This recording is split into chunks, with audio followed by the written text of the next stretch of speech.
सोचिए कि कोई अपनी पूरी जिंदगी की साख एक खुली और सार्वजनिक शर्त पर लगा दे, और सबसे हैरानी की बात क्या हो, उस शर्त को जीतने का जो रिमोट कंट्रोल है वो सीधा उनके सबसे बड़े दुश्मनों के हाथ में दे दिया जाए।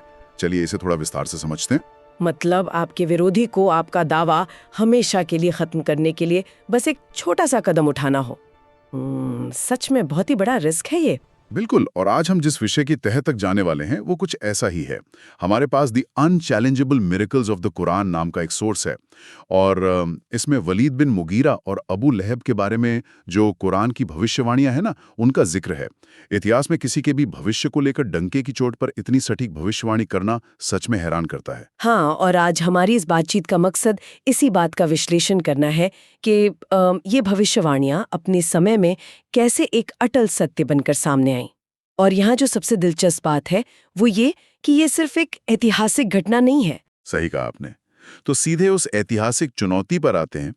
सोर्स बताता है कि कुरान में इन दो बेहद ताकतवर लोगों का सीधे तौर पर जिक्र किया गया। जैसे सूरह अल मुद्दस्सिर में वलीद के बारे में साफ कहा गया कि उसे नरक की भयंकर आग में डाला जाएगा। बिल्कुल। और इसी तरह सूरह अल मसद में अबू लहब के लिए भी यही स्पष्ट बात कही गई कि वो भड़कती हुई आग में जलेगा। तो अब अगर मैं उस रिमोट कंट्रोल वाले उदाहरण पर वापस आऊं, तो इन दोनों को इस भविष्यवाणी को गलत साबित करने के लिए बस एक छोटा सा काम करना था।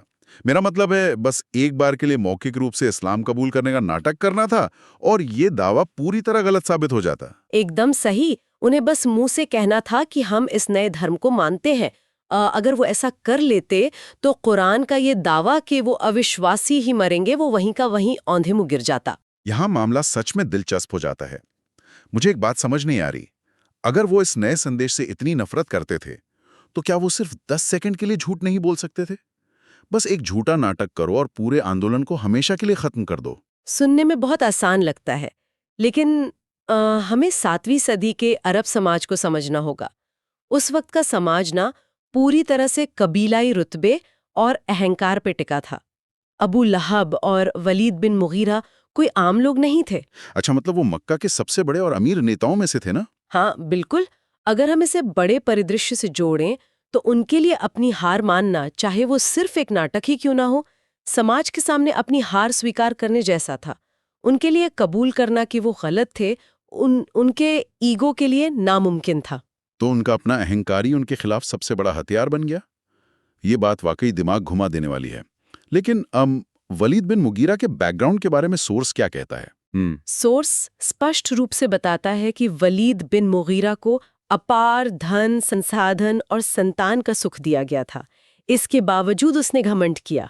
उसने सत्य का विरोध किया, साजिशें रची और कुरान को महज एक पुराना जादू कहकर खारिज कर दिया। यहीं पर एक सवाल उठता है, कैसे अत्यधिक धन, शोहरत और ताकत अक्सर इंसान की तर्क क्षमता को अंधा कर देती है और उसे वास्तविकता से दूर ले जाती है? बिल्कुल।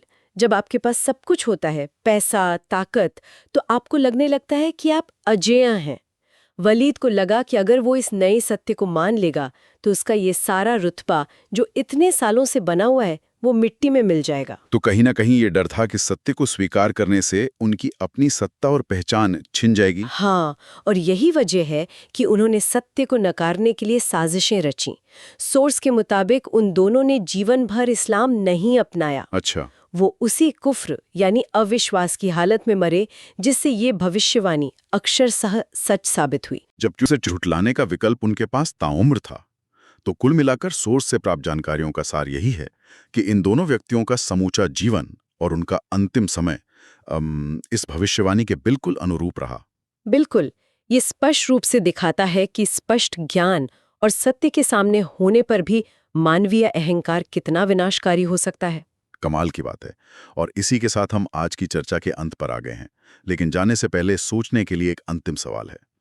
यदि वलीद और अबू लहब के पास इस भविष्यवाणी को केवल एक झूठा वाक्य बोलकर गलत साबित करने का इतना आसान मौका था, तो क्या ऐसा न करना इस बात का सबसे बड़ा मनोवैज्ञानिक प्रमाण नहीं है कि इंसान का अहंकार कई बार उसके अपने अस्तित्व की रक्षा से भी बड़ा हो जाता है? सच्चे इल्म को लोगों तक पहुंचाने के लिए हमारा साथ दें, वीडियो को ज्यादा से ज्यादा शेयर करें और चैनल को सब्सक्राइब करें।